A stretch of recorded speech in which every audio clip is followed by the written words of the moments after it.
Information ಬಂದ್ಬಿಟ್ಟಿರ್ತಾರೆ. ನೀವು ಇಲ್ಲಂಗೆ ಅದು ಮತ್ತೆ ತಿರ್ಗಾ ಅದ ರಿಪೀಟ್ ಮಾಡ್ತಾರೆ. ಈಗಂತೂ ಬಂದಿದೆ. ಈಗ ಮನೆ ಏನಿಲ್ಲ ಮನೆ ಮೇಡಮ್ ಅದು ಈಗ ಒಂದು 15 ದಿವಸದಿಂದ ಬಂದಿಲ್ಲ ನೀವು. ಅವಾಗಿಂದ ಕಮ್ಮಿ ಆಗಿಬಿಡ್ತು. 15 ದಿವಸದಿಂದ ಬಂದಿಂದ ಕಮ್ಮಿ ಆಗಿದೆ. ಯಾವುದೇ ಒಂದು ವ್ಯವಸ್ಥೆ ಒಮ್ಮಿಂದೊಮ್ಮೆ ಯಾವುದು ಕಮ್ಮಿ ಕ್ರಮೇಣ ಟೈಮ್ ಹಿಡಿತದ.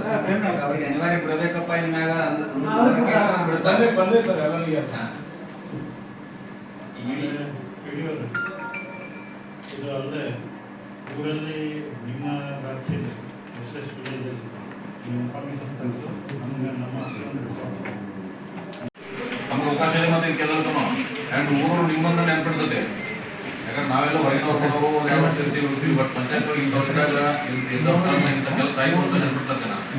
ನಿಮ್ಗೆ ಒಬ್ಬ ಪಂಚಾಯತ್ ಮಾತ್ರ 100% ಇದ್ರಾಗ ಪವರ್ ಇದೆ. ಆಮೇಲೆ ಈ ಯಾರು ಮಾಡ್ತಾ ಇದ್ದಾರೆ ಅವ್ರಿಗೆ ನೀವೇನು ವಾರ್ನಿಂಗ್ ಮಾಡ್ತಾರಲ್ಲ ಅವ್ರಿಗೆ ಹೇಳಿ ಇದನ್ನು ನೀವು ಕಂಟಿನ್ಯೂ ಮಾಡಿದ್ರಂದ್ರೆ ಮುಂದೆ ನಿಮ್ಗೆ ಯಾವುದೇ ಗೌರ್ಮೆಂಟ್ ಫೆಸಿಲಿಟಿ ಆಶ್ರಯ ಮನೆ ಆಯಿತು ಅಥವಾ ಇನ್ನೊಂದು ಆಯಿತು ಆಯಿತು ಸಬ್ಸಿಡಿ ಆಯಿತು ಗ್ಯಾರಂಟಿ ಆಯಿತು ಇವನ್ ಗ್ಯಾರಂಟಿ 2,000 ರೂಪಾಯಿ ಬರೋದು ಕರೆಕ್ಟ್ ಇದನ್ನು ಕೂಡ ಚೆಕ್ ಮಾಡಿಸ್ಬೋದು. Because is doing illegal C ಯಾರಿದ್ದಾರೆ ಅದನ್ನು ಮಾಡಿ ಬೇಕಾದ್ರೆ ಅದನ್ನು ನಿಮ್ಮ ಏನಿದು ಕರಾವು ಇರ್ತಲ್ಲ ಅದರಲ್ಲಿ ಹೇಳಿ ಬರ್ಕೊಡ್ರಿ ನಾವು ಕರೆದು ಬುದ್ಧಿ ಹೇಳಿದ್ವಿ ಅಂತ ಅದನ್ನು ನಮ್ಮ ದಾಖಲೆ ಆಗುತ್ತೆ. ನೀವು ಮಾಡಿ ಮನಸ್ಸು ಮಾಡಬೇಕು ಅನ್ನೋದು ಒಂದೇ. ಇನ್ನೂ 3-4 ವಿಲೇಜ್ ಇದಾವೆ. ನಿಮ್ಮ ಕಡೆಯಿಂದ ಏನಾದರೂ ಹೇಳೋದಿದ್ರೆ ಹೇಳಿ.